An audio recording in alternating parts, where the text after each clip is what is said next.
Hi, this is Jeff from Backyard Barbecue by Purrfect. Today we are going to do 0 to 400 degree chicken wings on my Rectech Backyard Beast. So I've got the wings in here. They actually were in the fridge overnight. What I'm going to do is I'm going to dry these off. Then I'm going to use Mr. Dister Original Barbecue Rub. And then the other thing is Mark from Mr. Dister, the owner, sent me this cranberry habanero barbecue sauce. Thank you, Mark. I appreciate it. And that's what I'm going to have on the wings when they get close to being done. You'll see this process as we go along.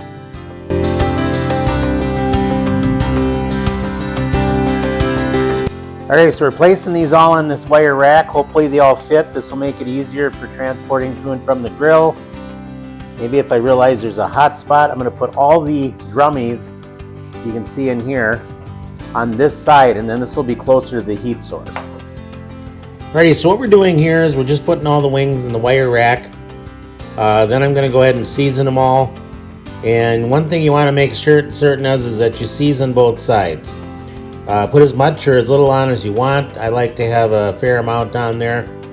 I didn't really want it to compete too much with the flavor of the sauce. By the way, I'm just going to take this opportunity, since you're watching this, to tell you that sauce was really, really good. Even though it says habanero wasn't overwhelmingly hot, the cranberry and habanero were a great pairing. And I highly, highly recommend that you buy and try that sauce.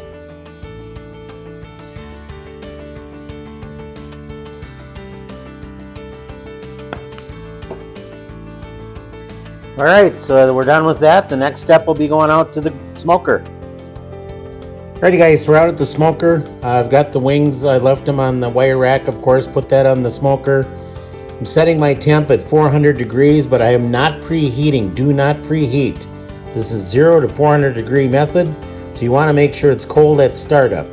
So once you do that, then you can set yourself a timer for 30 minutes. And then at the 30-minute mark, this is where we're 15 minutes in, just showing you the temp, I guess, around that 300 degrees. Each pellet grill probably would vary a bit, but 30 minutes time to flip them. And then I flipped every one of them. Then I went another 15 minutes. If you want them a little bit crispier, you can go a little bit longer than if you'd like. So here I'm taking the wings off the wire rack, putting them in this bowl, because then what I'm going to do after that is I'm going to take my sauce, dump it in there, and then I'm just going to use, I've got latex and heat gloves on, so I'm going to go ahead and just mix those together. Just scraping the rest of it out there. Mix those together with my hands, and this is really all it is. It's really easy.